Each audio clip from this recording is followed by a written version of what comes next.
Music director विकास राज गोपालपुर।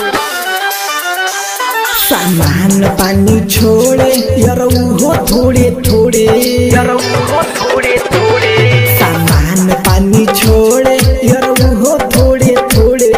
लहंगा लस्सी आइल रहे देखो नी जब भोरे ना भातार लोड़े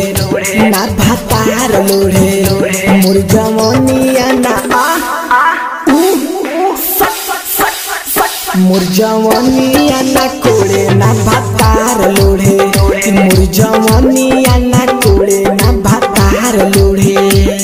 सामान पानी छोड़े यार वो थोड़े थोड़े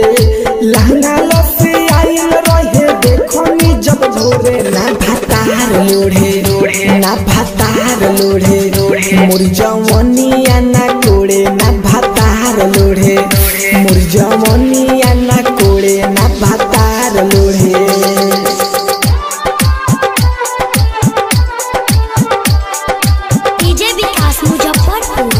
DJ Vikas Muzaffarpur, DJ Vikas Muzaffarpur. Mix by Max music Gopalganj.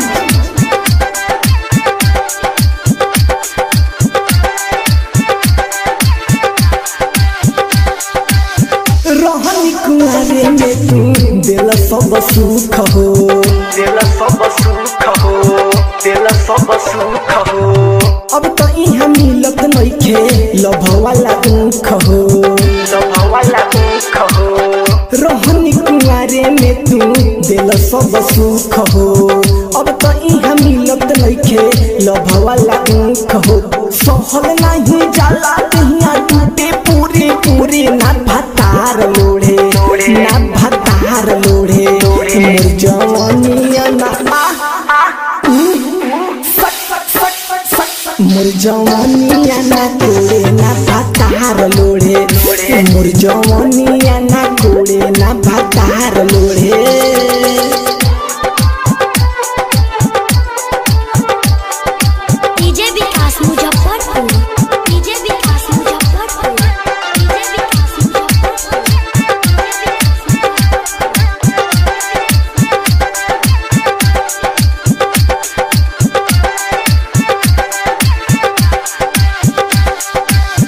धोने लगू के से हमरा दुख होता बेसी दुख होता बेसी दुख होता बेसी मन करे उल्हा फानी अकेले का देखी धोने लगू के से हमरा दुख होता बेसी मन करे उल्हा फानी अकेले का देखी रोहित अकेला माइनस प्लस नहीं जोड़े ना भातार लोड़े ना भातार लोड़े मोर जवानिया ना मोर जवानिया ना कोड़े ना भातार लोड़े मोर जवानिया ना